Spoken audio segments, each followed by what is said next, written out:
Welcome to this week's second lecture in EE404. In the first lecture of this week, we have seen the so-called Bendixson's theorem, which gave us a sufficient condition for the non-existence of periodic trajectories. And in the second lecture, we are going to see a similar theorem that is called Poincare Index Theorem. And that is also going to give us a sufficient condition for the non-existence of periodic trajectories. So this lecture's topic is called the index theorem.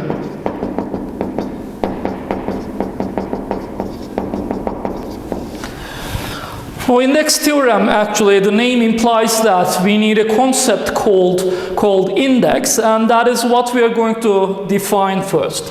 Let us write definition.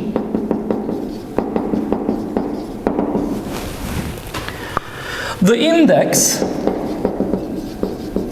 of a simple closed curve, I will explain what simple closed curve means with respect to a vector field. A vector field f of x, which is given as f1 of x1, x2, and f2 of x1, x2, is the number of counterclockwise. CCW is going to show counterclockwise revolutions,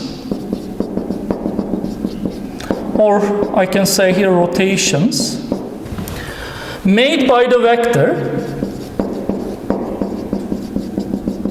f of x as the point x, which is x1 and x2, traverses the curve.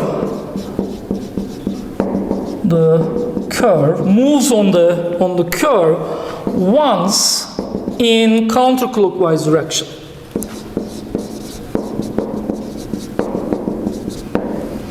Provided that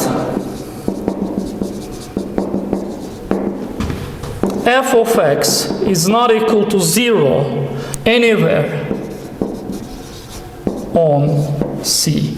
So here I will add the curve name C. The index of a simple closed curve C with respect to a vector field f of x is the number of counterclockwise revolutions or rotations made by the vector f of x as the point x traverses the curve once in counterclockwise direction, provided that f of x is not equal to 0 anywhere on this curve.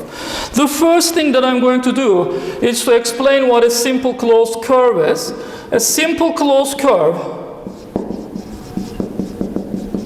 is a curve like this. Okay? So really it doesn't matter how it is. So it is something like this, and a closed curve which is not simple would look like this. Okay? So it would cross itself. All right? So a simple closed curve would not intersect itself like this. Okay? So this is also a closed curve, but this is not simple anymore. Okay? So we are interested in curves like this. But these are just like our periodic trajectories. And in a nonlinear system, if we have a periodic trajectory, then it can never cross itself like this. So it would always be in this form, not intersecting itself. All right. So the theorem so the definition is concerned with the simple closed curves in this form. And what this means is that we are in the x1, x2 plane, and we have a field x1, x2, and we have a simple closed curve on this state space. Okay. We have a simple closed curve, and what we're going to do is that we're going to choose any point on this curve, and then we're going to traverse this curve in counterclockwise direction. Okay? So we're going to rotate our point x here in counterclockwise direction once on this curve. This is my C here.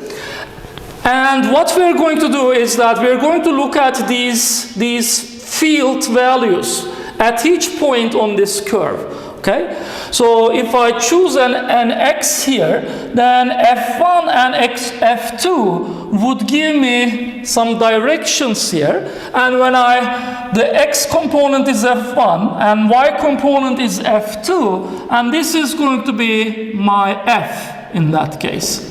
Okay? So we are going to be concerned about the angle that these f vectors would be doing with respect to the horizontal, let us say, or let us say that we are concerned about these angles. Okay? The angle made by the positive x1 axis here. Okay? So that is going to be the angle theta here. So as I change my x from this point to this point, f is also going to change. Okay? So here, let us say that when I come to this point, f becomes if f takes the value something like this. Let us say this is f2 and this is f1. So that is my new f here. Okay? At the new point x, I have another f vector. And then I'm going to be looking at, again, this angle here. Okay? That is my new theta value. So I will look at all of these theta values as I change x from here to here, and I will come back by rotating once in counterclockwise direction on this curve. Okay? Currently, this is not a periodic trajectory. This is not a trajectory of a system. Okay? So this is an arbitrary curve here, and I'm talking about the index of a curve. So the definition tells us what the index is. Index is the number of counterclockwise revolutions made by this vector f as x traverses the curve once in counterclockwise direction. Okay? So for example, let us say that I look at these f values, my new f here is pointing like that. So that is my new angle. And let us say that the f here would be pointing in that direction at this x. Okay? So let me say that f is pointing in that direction when I come to this x. And I know that if all the functions here are continuous, I will come back to this f vector. Okay? So let me say that f is pointing like this here, and let us say that it's pointing like this here. So we are going to be looking at this angle of f. Okay? So as I traverse the x in counterclockwise direction once on this curve, we see here that these f's are changing like this. They are increasing their angles in counterclockwise direction, and we are coming back to the original position. Okay? In that case, we see that these f vectors makes one counterclockwise revolution around one counterclockwise revolution on this curve as I traverse this curve once in counterclockwise direction.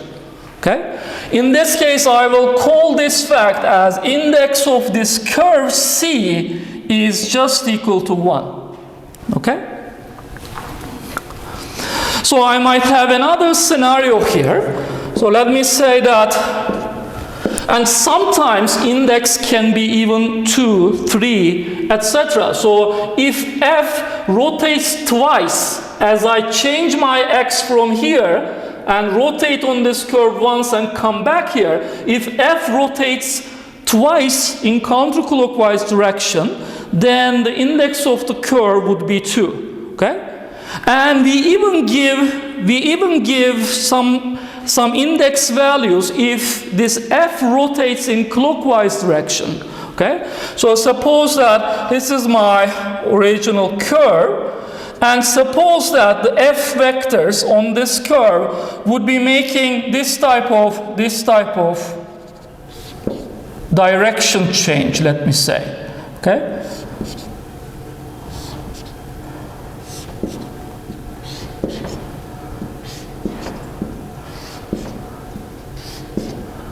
So let us say that I would have this type of direction change. So in that case, we are seeing that these F vectors, they are actually changing their position in clockwise direction.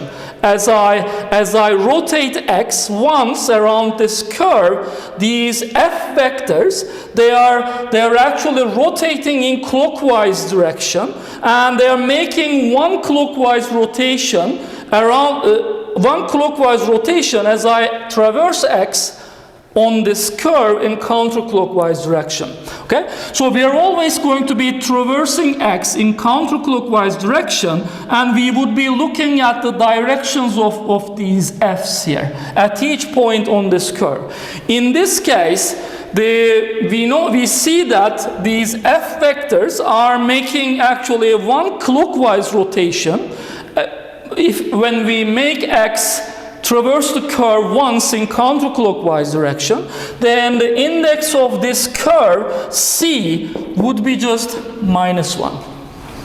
If these f's are making clockwise rotations, two clockwise rotations, as I change my x, as I traverse this curve once in counterclockwise direction, then the index would be actually -2. Okay? So that is the meaning of the index. And let me try to write the mathematical formula for this. I won't explain it much, but the index of a curve would be 1/2 pi integral of the theta of x, and we need to integrate this over this curve C. And here, theta, the angle theta, is nothing but arctangent. I have F2 of x1, x2, and F1, x1, x2. Okay? So this is the mathematical formula. So we are integrating the theta on this curve, and we are dividing the result by 2 pi in order to learn about or get the number of revolutions of f when we traverse the curve once in counterclockwise direction. Okay? So now I would like to look at some examples. Let us say example 1. In this case, I'm given a very simple linear system. So we would have x dot is equal to, let me write the expanded form of these. x1 dot is equal to x1, x2 dot is equal to x2. And in this case, I will think about this f of x like this. So this system is nothing but x dot is equal to ax. And here, this A matrix would be 1, 0, 0, 1. And this is going to be my f of x in general. Okay? So we are going to consider the nonlinear system x dot is equal to f of x, and then we are going to define a curve like this, and then we are going to look at the direction changes of that f field, and then we can define the index of a curve. And in this case, f of x is a linear function in this specific case. But of course, in general, f of x might be a nonlinear function. So here we are given x dot is equal to this matrix times x. So what I would like to do here is to find the index of the unit circle. Okay? So here what I would like to do, with respect to, of course, this f, ax. So I have x1, x2 here, and this is my unit circle. So this is my curve that I would like to find the index of, and we have our field given as f of x. Okay? So now let us try to find this. Find the index, and we are going to do it here by inspection. I'm not going to use that integral because we rarely use this type of integral actually, and we are not going to be using this in this course. So here, this point, I'm going to rotate on unit circle once in counterclockwise direction. Okay? And then I'm going to look at these f of x values, and I will be looking at their angles, and I will count the number of counterclockwise rotations they make as I change my x from this point back to the same point after rotating once in this counterclockwise direction. Okay? So let us start with this point. At this point, x is equal to 1, 0. Okay? Then what is f of x? F of x is going to be, so you see that here, this A here is nothing but the identity matrix. Okay? So that actually means that this x dot is equal to ax is nothing but x dot is equal to x. Okay? So that means that here, f of x is just equal to x itself, 1, 0. All right? Then at this point, if I draw the vector 1, 0, I see that f would be pointing like this. The magnitudes of f are not really important to us. Okay? The magnitudes are not important except that f of x should never be equal to 0 anywhere on that curve. What does that mean? If this f of x is 0 on that curve, then what is the direction of the 0 vector? So we cannot, the direction of the 0 vector is undetermined. It can have any direction. Okay? That is why we never want this f to be exactly equal to the 0 vector on this contour. That is given as a condition on the definition of the index. The index is undefined. Index of a contour is undefined if this f field is exactly equal to 0 anywhere on this curve. But here, do we have such a problem? So I see that f of x, if f of x is equal to 0, x is equal to 0, that means that f of x is only equal to 0 at the origin for this example. Okay? So what does that mean? If f of x is equal to 0, then this is an equilibrium point of the system. So for the index of a curve to be defined for such a system, there shouldn't be any equilibrium points of the system exactly on the curve. It can be anywhere else, but it cannot be on the curve for the index to be defined. Okay? So now let me take another point on this unit circle. This point is going to be square root 2 over 2, square root 2 over 2. But the same thing is going to be correct there. All right? So if x is equal to square root 2 over 2, square root 2 over 2, then f of x is going to be the same because f of x is equal to x here. For this example, f of x is equal to x. That means that I'm going to be drawing the same vector here like this. Okay?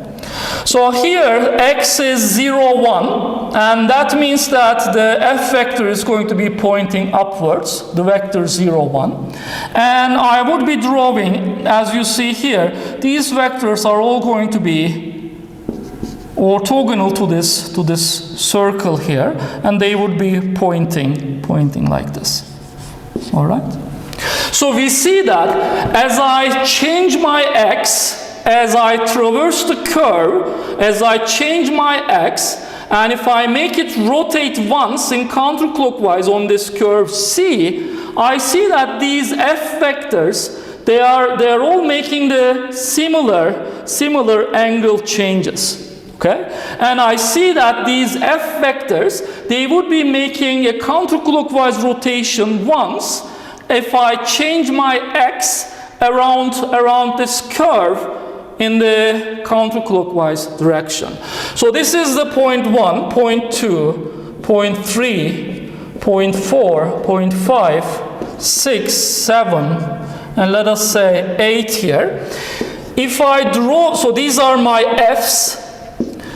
So I see that, so here I will draw my F vectors. This is F1, F2. So this is my first vector. That is the second vector, third vector, and the fourth one, fifth one, etc. So we see that they are rotating like this, and they will complete a single counterclockwise rotation as I change my X on this curve.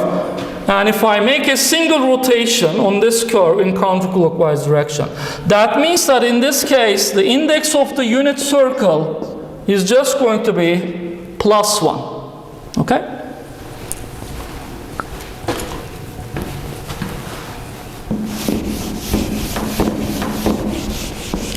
So now I will go into the second example, and what I'm going to do is I'm going to change that example a little bit. I will still use the same system, but I will change my unit circle, okay? So here, it is not really, the shape of this circle is not really important, okay? So I can here draw around this equilibrium point, I can actually draw any simple closed curve. Okay? It won't matter actually. So if you look at these F vectors on this red curve, you would still see the index of that curve would be +1. Okay? As long as I encircle this equilibrium point here, I would always see that whatever the shape of the curve is, I would always see that the index of that curve would be +1. Okay? So these shapes are not really very important for us. Okay? As long as the curve encircles this equilibrium point, it shouldn't pass on the equilibrium point, but it should encircle the equilibrium point, we would always see that. You can just try yourself with an arbitrary shape and look at these F vectors. They will always rotate once in counterclockwise direction if we traverse the curve once in counterclockwise direction. Okay? So it is not really, the shape is not really important here. But this encirclement, we are going to see that it is important. Before I go into the second example, I will ask you, what is the type of this equilibrium point? We are going to see that index of curves in the state space is going to depend on the type of the equilibrium points those curves would encircle. Okay? That is what we're going to see at the end of this lecture. The index of the curves would be actually dependent on the types of the equilibrium points, types of the zeros of the function f of x that those curves would encircle. Okay? So here, what is the type of that equilibrium point? We see that this is my A matrix. It is the identity matrix. Where are the eigenvalues? If you see a diagonal matrix, if you see an upper triangular matrix, or if you see a lower triangular matrix, you don't really have to calculate the eigenvalues using the determinant Si minus A, etc.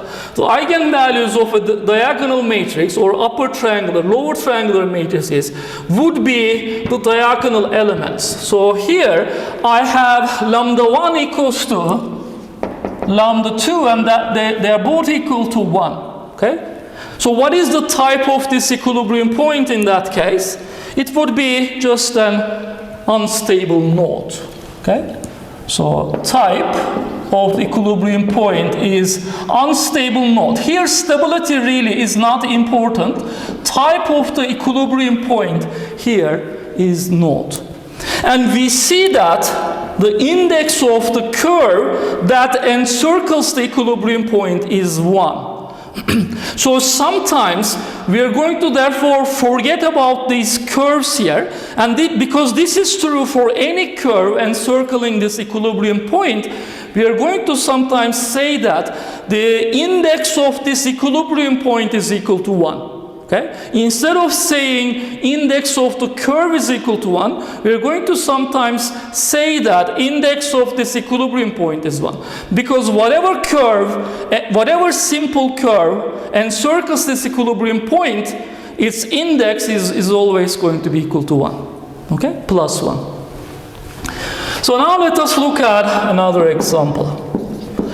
The example is the system is going to remain the same. X dot is equal to, so let me write, x1 dot is equal to x1, x2 dot is equal to x2. Again, a node type of equilibrium point.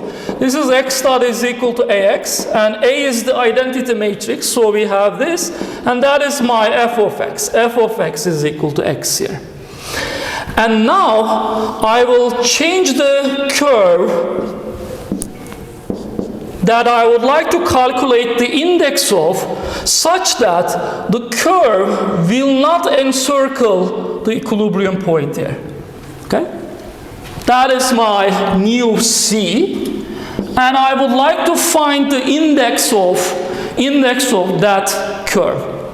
So I'm going to rotate X on this curve in counterclockwise direction once, and then I will look at its index. So here we see that whatever point I take here, the direction of f would be just like this. Okay? This is the point x1, x2, and if I choose my x as x1 and x2, then the f vector would be the same as x. Okay, so here I see that if I choose this point, then my f vector would be pointing in that direction. The magnitude is not really important here. We are only caring for the angles here. And let me go in counterclockwise direction a little bit. Okay, I choose my new x, I combine here, and I actually draw my new f here. And just like this, I will be drawing lots of lines here, okay? And then I would be drawing my f vectors. Those f vectors would be pointing like this, like this, like this, like this, and finally we are going to reach here, okay? So I can give some numbers here, 1, 2, 3, 4, 5, 7. So when we come to here, it's number 7, and then we are going to go in that direction, but in that direction, the f vectors would actually be just like this, okay? This property is for this f of x is equal to x. That is why it's quite easy to draw x, f of x here, x is here, for this example. Okay? So I can say that this is 8, 9, 10, 11, 12, etc. Okay? And then we come back to this vector. So now let us try to look at the directions of these f vectors. Okay? They are pointing like this at the initial x, and then they would be changing like this, and they would make this angle. And then they would come back like this to their original position. So how many counterclockwise rotations does f of x do as I traverse the curve once in counterclockwise direction? How many counterclockwise rotations does f of x do here as I traverse the curve once in counterclockwise direction? So you see that here f of x never completes a complete rotation, okay? F of x never makes a complete rotation. It first increases its angle a little bit, and then it rewinds back, okay? So here, if I try to draw these vectors onto f1, f2 plane, we start like this, and then at number 7, we come from here. This is number 1, this is number 7. And then after 7 to 12, we come back. Okay? So this is 7 to 12. Okay? So these f vectors, they are first increasing their angle and then they are decreasing it. Okay? So then what would be the number of counterclockwise rotations that f is doing here as we traverse x in counterclockwise direction around this curve once?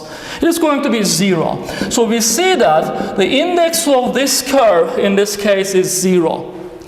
And I'm again going to be spoiling the surprise here. The shape of this curve really is not important.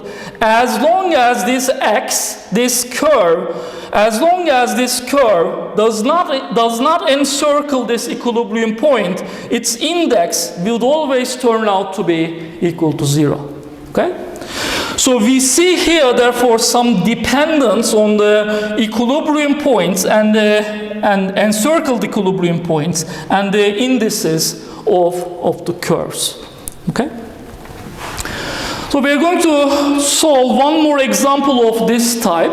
So far we have learned about the nodes, and we have seen that if a curve encircles a node, then its index is going to be +1. And I see that if a curve does not encircle any equilibrium point, then its index is going to be equal to 0. Okay? This is true for any type of equilibrium point. Okay?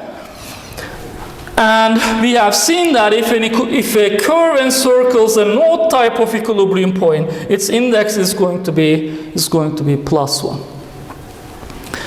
So now let us look at another example. This is also the same type of example. x1 dot is equal to x2, x2 dot is equal to x1. Okay?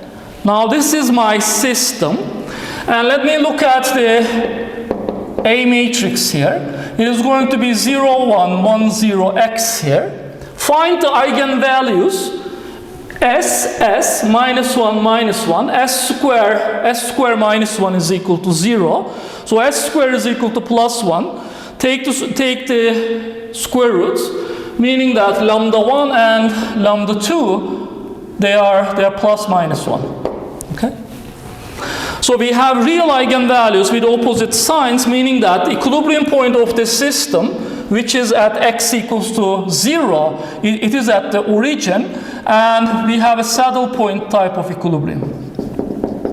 Okay? And our task is the same.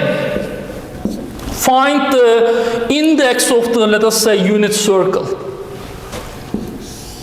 But you will see at the end again that the shape of this curve really is not going to be important.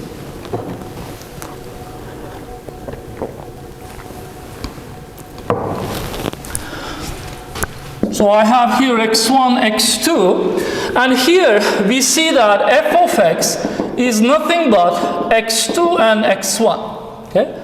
So if I know x1 and x2, then if I reverse them, I would get f of x here. So here let us start from this point. At this point, x is equal to 1, 0. What is f of x there? Then f of x is going to be interchanging the x1 and x2 values. So if I draw this vector, it would be pointing upwards like this. So this is my 1 here. So let us look at an x at this point. This x at this point is square root 2 over 2, square root 2 over 2. Okay? And interchange those values. It really doesn't make any change. So I would have f at 2 like this. And here, this point, at this point x is 0, 1. And what is f of x? It is going to be 1, 0. Draw this vector. It's going to be like this. That's 3. And if I take this point, then x is equal to minus square root 2 over 2 and square root 2 over 2. Okay? Then f of x is, interchange the values here. Square root 2 over 2 minus square root 2 over 2. Meaning that f1 is positive and f2 is negative, and they are equal. so F2 is negative, F1 is positive, so, and they are equal, so F would be pointing in that direction. Okay? And when I'm at this point, it is -1, 0. Also, that means 0, -1. So I would draw this vector like this. And here, at this point, both of them are minus square root 2 over 2. So I would draw something like this. Here I will have 0, 0, -1. So it would be 0, so here I have x is equal to here 0 and -1, meaning that f of x is equal to -1, 0. So we would draw a vector in that direction, etc. Okay? Then I would draw a vector like this and a vector like this. So I have 4, 5, 6. So sorry, this is 7 and 8. All right. So now if I look at these vectors in F1, F2 plane, F1, F2 plane, then I would see this is my 1, and I would see this is 2, 3, 4, 5, 6, 7, and 8. We are going to end up here. So we see that we are rotating like this, and we are making a full rotation. In which direction? Clockwise direction. That means, so in the index, we need to count counterclockwise rotations, and a clockwise rotation therefore becomes minus, and here there is 1 clockwise rotations, so that means index is -1. Okay? And actually I would ask you to change the shape of this curve just a little bit and try to calculate these vectors again. You will see that your result is not going to change. Index of any curve that would encircle a saddle point type of equilibrium point would be actually -1. Okay? So what about center, or what about the focus type of equilibrium points? Here I'm not going to solve that example, but if you do the same thing for center or focus type of equilibrium points, then you would see that their indices would be 1 as well. So here you need to be careful. I defined the index concept for curves. Okay? I define the curves, and the index of a curve is then defined. But usually we actually use the index sometimes for equilibrium points, okay? Because an index of a curve is actually directly related to the equilibrium points and their types that it encircles, okay?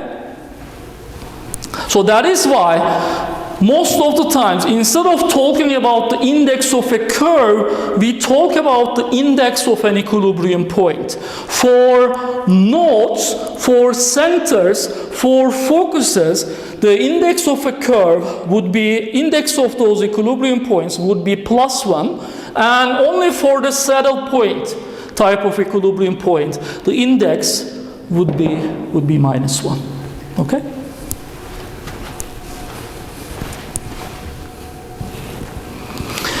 So now we are ready for the facts of the concept index, and then we are going to go into the index theorem.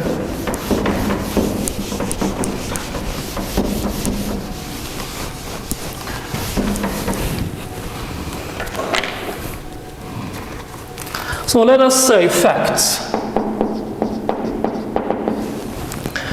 The index of a simple closed curve C with respect to f of x is 0 if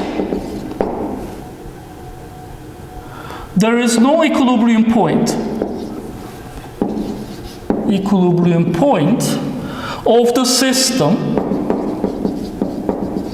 xdot is equal to f of x inside the region bounded by C or encircled by C. Okay? So when a curve does not encircle any equilibrium points of the system x dot is equal to f of x, then the index of that curve with respect to the field f of x is going to be equal to 0. Okay? Let us write the case for the nodes and centers and focuses. By the way, the plural of focus is foci, but I could never get used to that saying that term here. So I always say focuses, but the plural of focus is foci. So I have, this is fact 1. So let us say fact 2. The index of a simple closed curve C with respect to f of x is +1. If there exists, here I have three possibilities: a node, a center, or a focus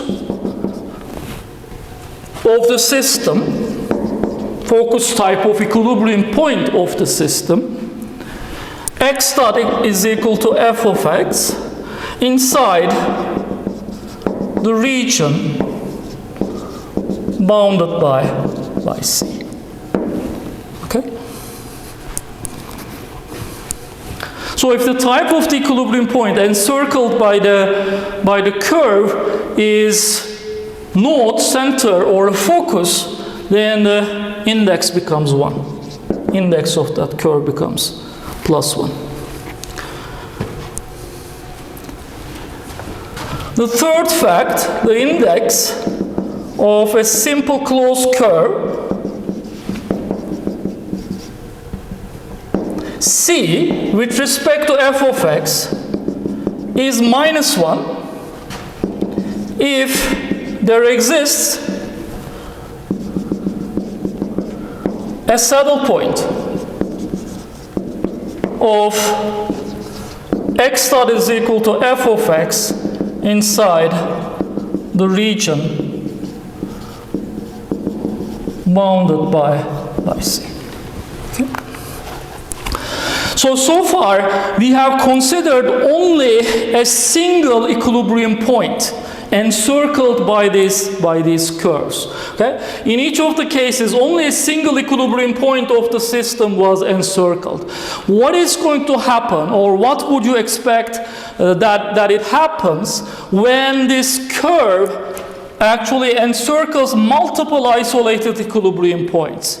In that case, it is really simple. So if we have a saddle point, and if we have a node somewhere here, what is going to happen to the index of this curve? It's going to be the sum of the indices of the equilibrium points. Okay? So the index of the saddle point is -1. Index of the node, if it is here, it is going to be +1. Then the index of this curve is going to be -1 + 1 is going to be equal to 0. Okay? So it's really that simple. It's magically simple.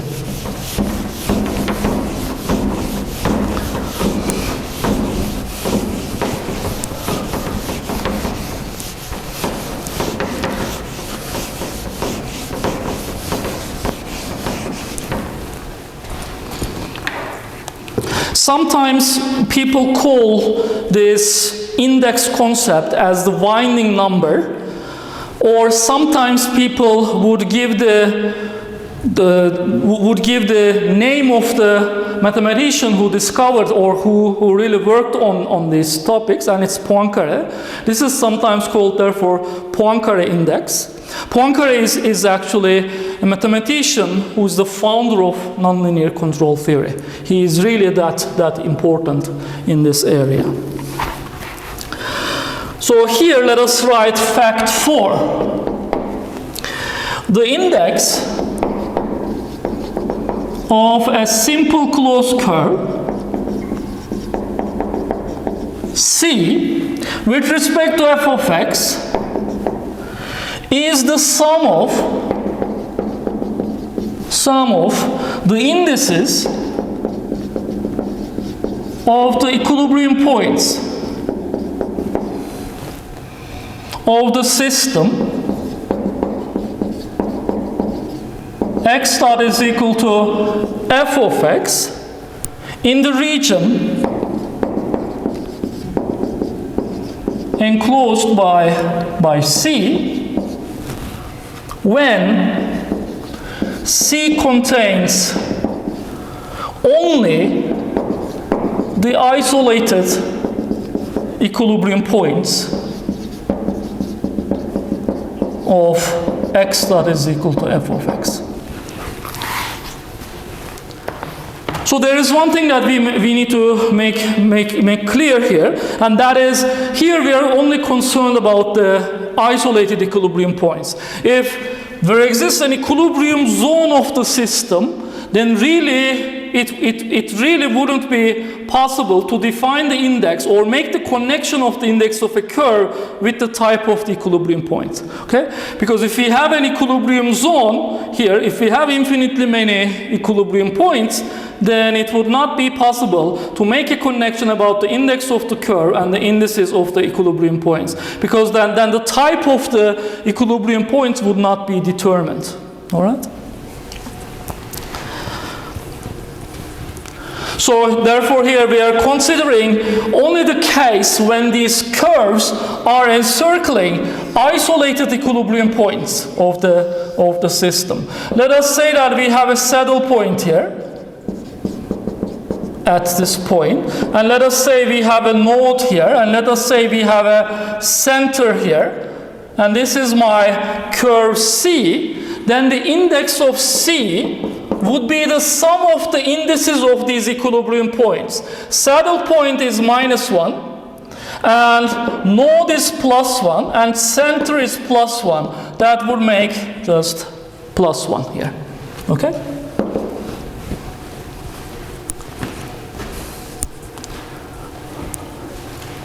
So it is not really difficult to see why this actually happens. So if we have a curve like this, and if we have some equilibrium points here, we are rotating on this curve in counterclockwise direction. Okay? So we are rotating on this curve like this. Then I can define just another curve which actually does not encircle these equilibrium points at all. This new curve, so let me call the original curve as C. This is my original curve that I would like to find the index of. Then I can define another curve like this. So this curve would exactly pass on this earlier curve, but it would make a detour here. Okay? It would take this equilibrium point outside, and it would go back to so here I have infinitesimal distances. Then we would continue back on the original curve here. Okay? So when we come to the neighborhood of this other equilibrium point, we go up to that, and then we encircle it, and then we come back to the original curve, and we are assuming that we are here rotating around in the epsilon neighborhood of this equilibrium point, and then we would come to this equilibrium point, we would encircle it out, and then we come back, and then we complete our rotation. Okay, I will call the curve, red curve, as C bar. Okay. And on C bar, we are also rotating in counterclockwise direction, okay? But when we rotate in counterclockwise rotation on C bar, you see that if I continue with this rotation direction, I would turn around these equilibrium points in clockwise directions, okay? So the rotation around this equilibrium point becomes clockwise, okay? And then similarly here, when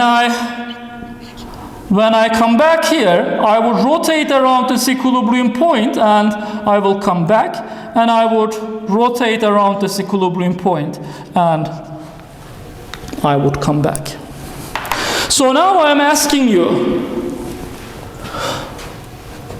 how many equilibrium points does C bar encircle?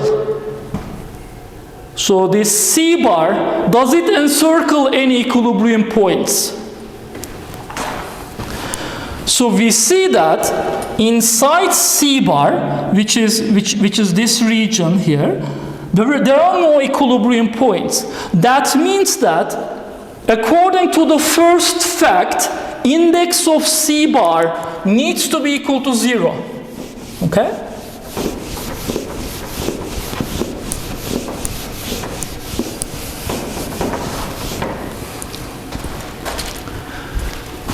Index of C bar is equal to 0. But C bar is just the concatenation of some other curves. Okay? So C bar first of all contains C, okay? And C bar contains these detours and coming and going back here. And these detours, these here, these highway-like structures here, going towards the equilibrium point and coming back. They are really not important because when you calculate this integral, they would cancel each other. Okay? They are passing exactly on top of each other and they are actually canceling each other in this integral. So these highway-like structures going towards the equilibrium point and back, they are not really important. What is important is what we do around these equilibrium points. Okay? So we see that here. So I can actually say that this C bar is the concatenation of C, because you see that C bar contains C except for some infinitesimal amounts which are not really important. It's the concatenation of C, and then I can here define this contour around this equilibrium. I will neglect this highway, and then I would just write this contour. I don't know what these are called in mathematics. I'm calling them highways now.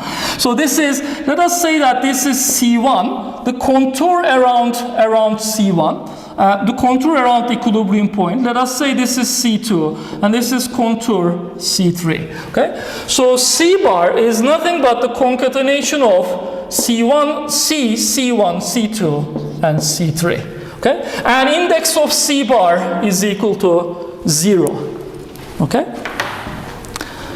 Now I will talk about the index of C1. Okay? Let us say that this is a node, just like that. This is saddle point, and this is center. Okay? So we see that C1 is just a curve which makes a clockwise rotation around the node. So what do we expect? What do we expect the index of C1 would be? So here I can first say this IC bar, because it is the concatenation of these curves here, it's going to be IC plus IC1 plus IC2 plus IC3. Okay? So now so this is equal to 0. We know that because it doesn't encircle the any equilibrium points. What is, and we are interested in what IC is. So what is IC1? C1 is a curve that encircles an equilibrium point, a node type of equilibrium point, and its direction is clockwise. So we traverse C1 in clockwise direction. Okay? Remember, index concept is defined if we traverse the curve in counterclockwise direction. If we traverse the curve in clockwise direction, the index becomes negative. Okay? So the index of a node is 1, all right? But because we are traversing this curve in clockwise direction, that index of C1 would become -1. Okay? Similarly, index of a saddle point is -1, but because we are traversing this curve in clockwise direction, index of C2 would be +1, okay? And finally, index of a center is +1, but because we are traversing this in clockwise direction, the index becomes -1. Okay? So I would then sum all of this. Okay? Then I would extract what IC is. IC is, so I have -2, +1, -1. So I would take it to the other side, +1. So you see that this sum of the indices of the equilibrium points that it encircles would turn out to be correct. Okay? So in general, of course, we never draw such a red curve. We just look at here, and we just take the -1, +1, +1. The index is +1. Okay? We just do that. Now I'm going to write the final fact. And this final fact is going to connect this index concept to the periodic trajectories of nonlinear systems.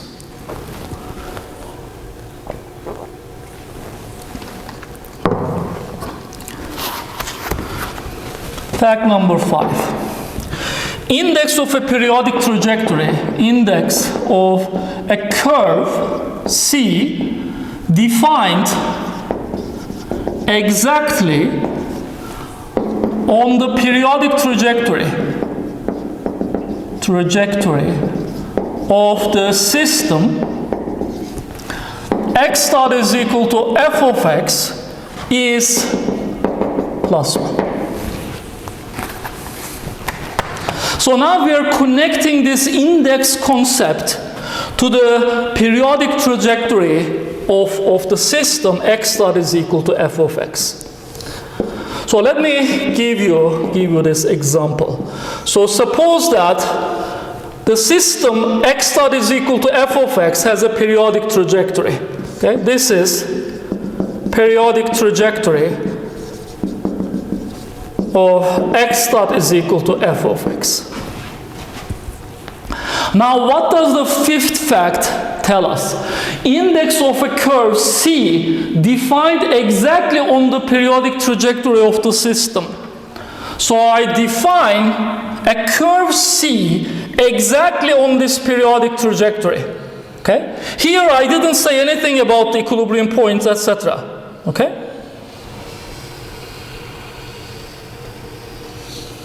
So this is the curve C. All right? So now, the fact tells us that index of this curve should be +1. Okay? Without knowing the equilibrium points, anything about the system, if this curve is defined on a periodic trajectory of the system xdot is equal to f of x, then its index should be 1. Okay? How can we understand, or how can we think about this? We are going to traverse the curve in the counterclockwise direction again. Okay? So a trajectory of the system is given to me. Okay? I know that this black curve is a trajectory. Okay? If I know the trajectory of a system, then I know what these f vectors would be. Why? Because if we are given a trajectory of a nonlinear system, then the f vectors would be tangential to that trajectory. Whatever trajectory we are given, we can always extract the f vectors by calculating or showing the tangential vectors to those trajectory points here. So I can find the velocity vector here by velocity direction here by calculating the tangent vector to this trajectory here. Okay? So here, therefore, if our curve is defined exactly on top of the periodic trajectory here, I know what these f vectors would be. The f vector here would be in that direction, tangential to the black curve. Okay? So I will draw these f vectors here. Okay? By drawing vectors tangential to the periodic trajectory. Okay?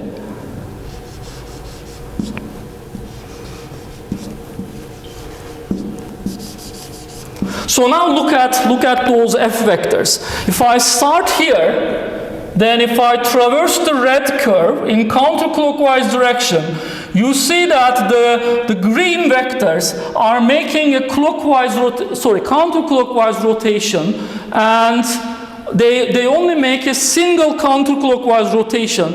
That means that the index of the curve exactly on top of a periodic trajectory would always be equal to +1. Okay? So here you might object to me that this really happened because the periodic trajectory is rotating counterclockwise.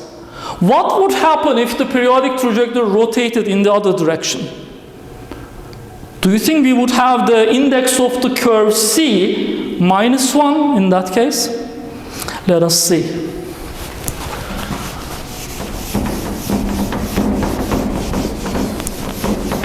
I will now draw the same example, and I will look at the index of the curve C, but I will change the direction of the periodic trajectory. Okay? So I have here x1, x2, and let me here draw my periodic trajectory once more. It's looking like this.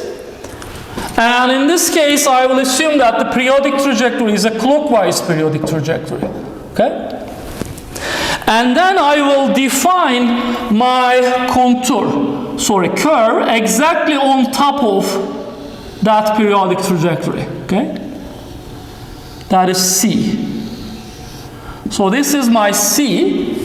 And how do I traverse C? In order to be able to find the index of C, I will traverse C in the counterclockwise direction. That is the definition of index. Okay? So now let me draw the tangential velocity vectors. So F is pointing in that direction. F is pointing in that direction. Pointing like this. Okay? It's pointing like this. So all velocity vectors are reversed in that case. Okay?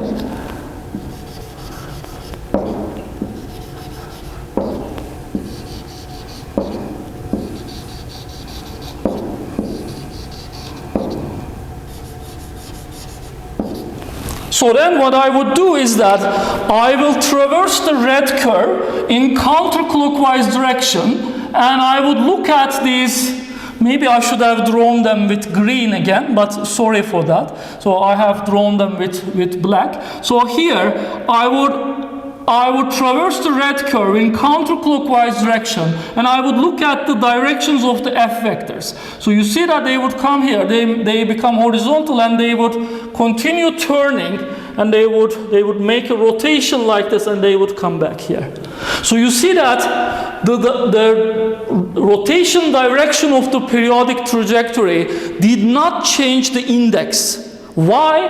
Because we are always traversing. We need to always traverse the red curve in counterclockwise direction. As long as we keep that tradition, then we would always have the same index. So in this case, IC would be still equal to +1. Okay?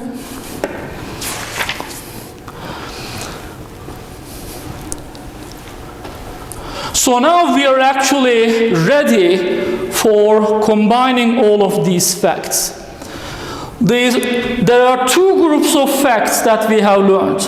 The facts 1, 2, 3, 4, and the fact 5. Okay? So now I'm going to try to combine information coming from this set of facts and this fact. Okay? So let me try to show you an example. Okay? So here I'm going to give some equilibrium points here. Let us say we have a saddle point here. Let us say we have a node here. And let us say we have a center. And let us say we have another saddle here. Okay?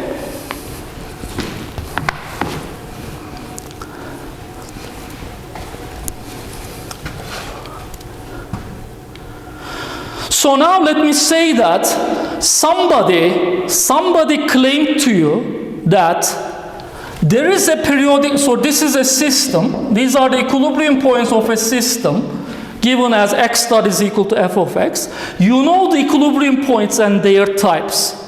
And somebody came to you and he or she claimed that there is a periodic trajectory of the system like this, okay?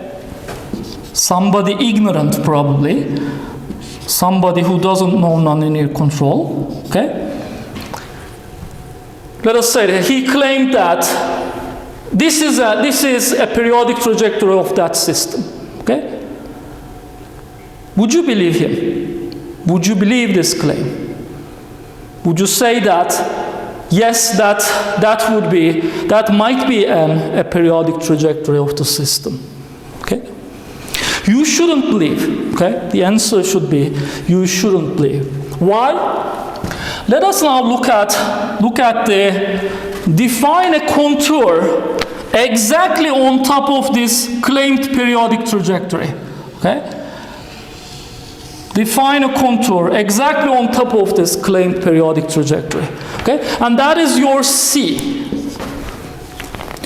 Because this trajectory, because this curve, C, is exactly on the periodic trajectory, by fact 5, I can say that index of C is going to be +1, okay? This last fact tells us that any curve exactly on top of a periodic trajectory would have index +1, okay? Without thinking about the equilibrium points. Then look at the equilibrium points inside, okay? Then use the facts 1, 2, 3, 4. Facts 1, 2, 3, 4. Then what do you find the index of this curve based on the equilibrium points that it encircles? So you see that index of C is going to be index of a node is 1 and index of a center is 1. Index should be +2. Okay? So these results are contradicting each other. Okay? So we can here say that either these equilibrium points are wrong, they are wrongly calculated, or the claim that there exists a periodic trajectory encircling this node and center is wrong. Okay? If the equilibrium points are correctly located and their types are correct, then there cannot be a periodic trajectory like this. Okay? Because the facts do not match in this case.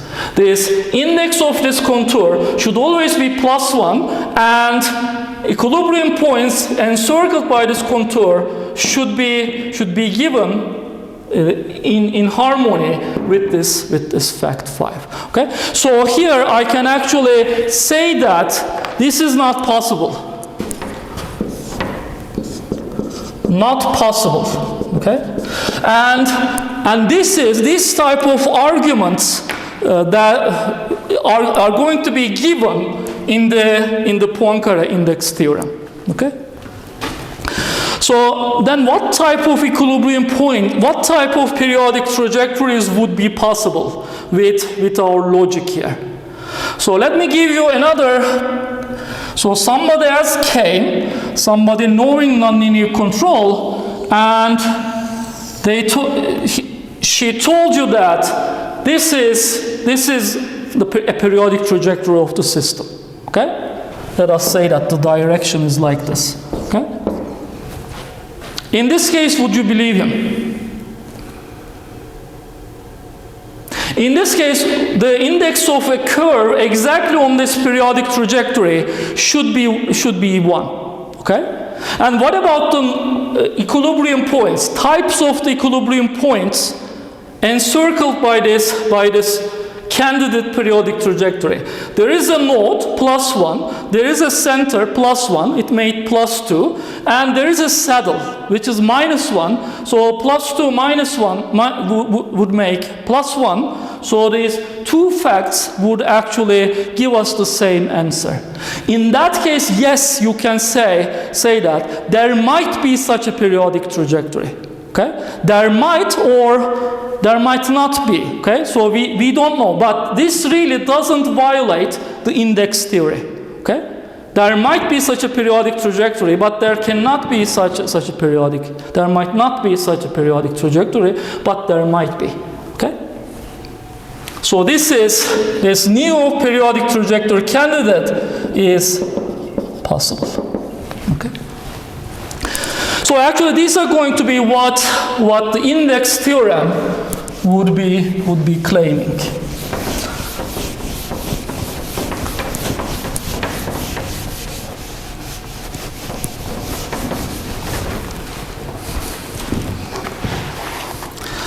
Let us say Poincare Index Theorem.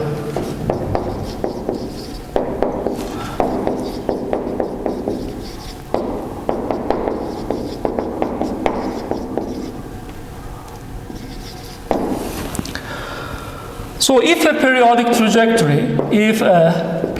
trajectory of the system xdot is equal to f of x exists, then n is equal to s+1. Okay? And where this n is the total number of nodes, centers, and foci encircled by the periodic trajectory. Okay? And this S is the total number of saddle points encircled by the periodic trajectory. Okay?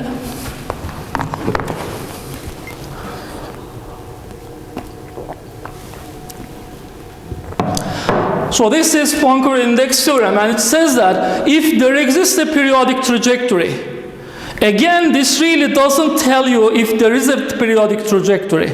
Okay? So it first assumes that there exists a periodic trajectory, then it claims that this expression should hold. Okay? And this tells us that the total number of nodes, centers, and focuses encircled by the periodic trajectory is going to be one more than the total number of saddle points. So here you see that in this case, I would have the total number of nodes, centers, and focuses would be 2, and the saddle points would be 0 for this earlier periodic trajectory candidate. So this really doesn't hold. The theorem doesn't hold in that case. So you can say that there is no such periodic trajectory for this system. But in the other case, the total number of nodes, centers, and focuses encircled is just equal to 2, and the total number of saddle points encircled by this trajectory would be just 1. So n is one larger than s here. Okay? So here we see that for the second case, we would really, the theorem would really hold. And that is why the second case is possible, but the first case is not. Okay? So here, the structure of the theorem is like this. There exists a periodic trajectory.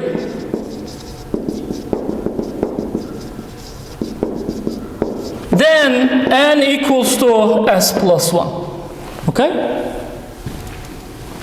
So this is P implies Q. And this is equivalent to Q complement implies the P complement. So if N is not equal to S plus 1, then there exists no periodic trajectory. Okay? There doesn't exist a periodic trajectory encircling those equilibrium points. Okay, so this might be actually misunderstood, so I will not write this. Sorry for this. But it is the argument is that when you look at a candidate periodic trajectory, if this holds, then that candidate trajectory is possible. There actually might be a periodic trajectory, or there might not be. We really do not know. Okay? But for a candidate periodic trajectory, if this n equals to s plus 1 is not satisfied, then you can make sure that there is no such trajectory. There is no such periodic trajectory. And this is the equivalent statement. So that is, if you discover Q complement is correct, then P complement would be correct. Okay? And that means that there is no such periodic trajectory. So now let us look at this theorem, why it gives you something like this. So where does this equation come from? So the theorem starts with the assumption of a periodic trajectory. Okay? So suppose that there exists a periodic trajectory in the state space, x1, x2, then there are some equilibrium points. So the n is the total number of nodes, centers, and focuses, and s is the total number of saddle points. Okay? So we are assuming that there is such a periodic trajectory, so I can actually draw a contour on top of this periodic trajectory, and I can write IC is equal to 1.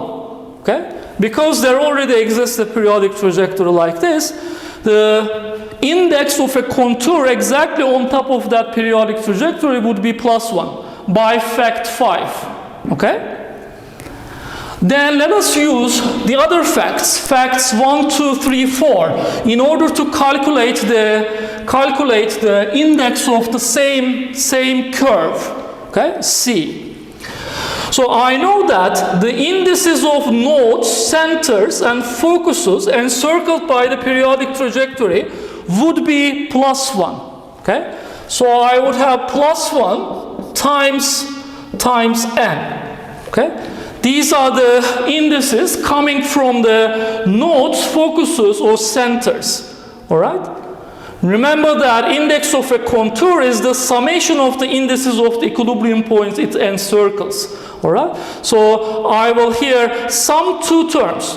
The total number of nodes, centers, and focuses times +1, and I have s times the index of saddle points would be -1, okay? And I would sum these, all right?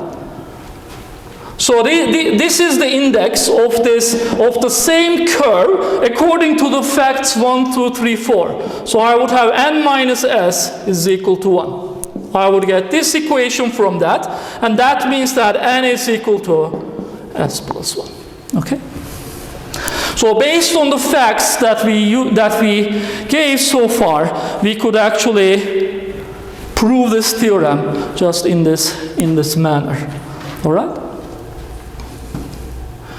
So going back to this example, do you think there can be such a periodic trajectory?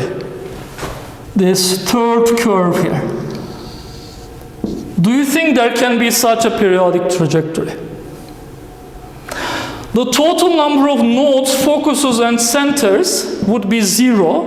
The total number of saddle points would be 0. So n equals to 0, s equals to 0. The equation does not hold. So this is not possible either. Okay?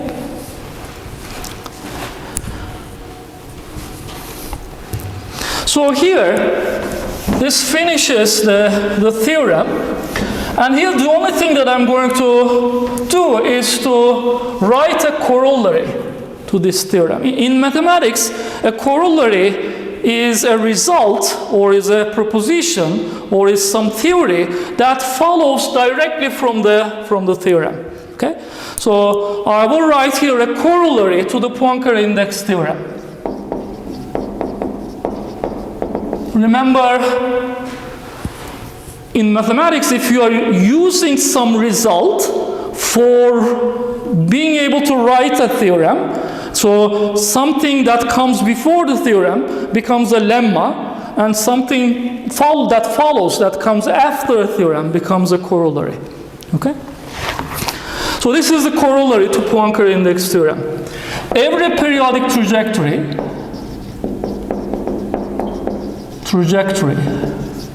should encircle at least a node, a center, or a focus.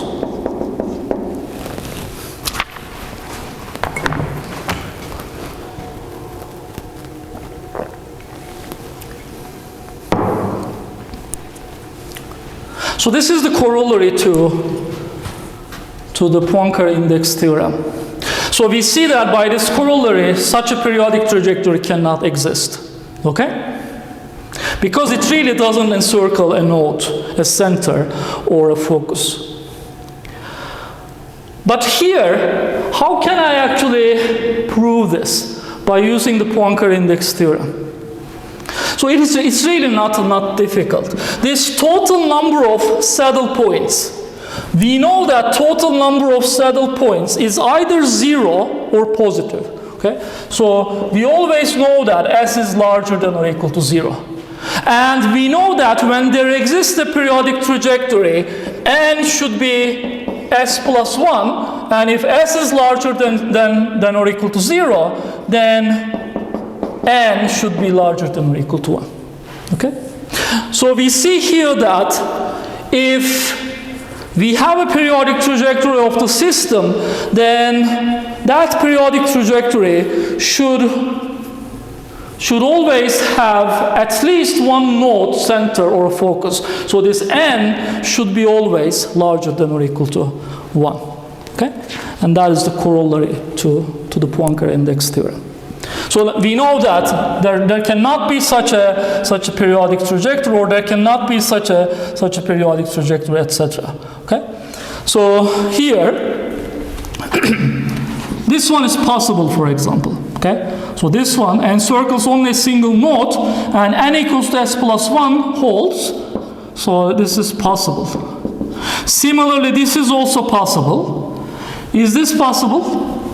No, this is not possible, and this is possible. So when we say possible here, we are not claiming that there will be a periodic trajectory like that. There might be a periodic trajectory like this, or there might not be. We don't know by using the Poincare Index Theorem. So we just know that Poincare Index Theorem is not violated by this trajectory candidate. Okay? So this is a possible periodic trajectory, but there is something that we know, and that is that this cannot be a periodic trajectory, this cannot be a periodic trajectory, this cannot be a periodic trajectory, etc. Those results are certain. Okay? But the other ones are only the possible cases, might or might not be correct. Okay? So this finishes again, I think I made a record probably. So this finishes the index theorem concept or the topic. Then the next thing that we're going to see, so this, you see that this is similar to the Bendixson's theorem. So this theorem is also a sufficient condition for the non-existence of periodic trajectories. Okay? So this was also a negative result. We can for sure rule out the possibility of limit cycles or periodic trajectories, but by using Poincare Index Theorem or Bendixson's theorem, we cannot by using them, you cannot claim the existence of a periodic trajectory. So these are in some way, therefore, some negative results. So we are going to see as a third topic something called Poincare Index Theorem, and that is the only result that we are going to see, which is going to be a positive one. By using that theorem, we are going to be able to predict the existence of limit cycles or periodic trajectories. All right, so that is going to be a sufficient condition for the existence of limit cycles or periodic trajectories. But that's going to remain for the next week. That's all for this lecture. Thank you very much for watching. Bye.